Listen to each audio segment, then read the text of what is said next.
All right, here is a great look at the shower curtain by Gia. This is a shower curtain set.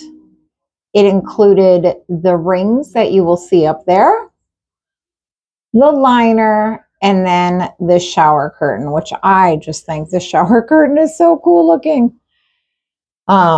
Looks like a forest on a foggy morning. You've got the dark greens and blacks and grays. But let's look at the rings that are included.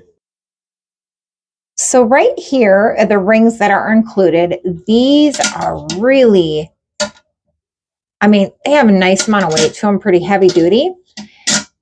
And then what's so great is you just slide this on over your bar and then boom, boom. I mean, it took me, I don't know, 5 minutes max to put the whole shower curtain up.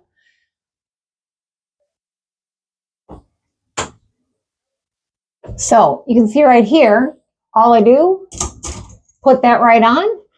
Inside here is the liner. That goes on the inside hook. And then on the outside hook, go like that. Let's take a look at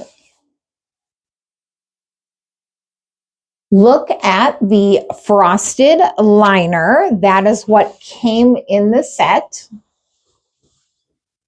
And then I just want to show you how easily this slides. No sticking at all. Slides super easy. I really, really love the whole look of this shower curtain. And again, this is the Dark Forest shower curtain set by Gia. And I'd like to thank Gia for sending this to me to show you today.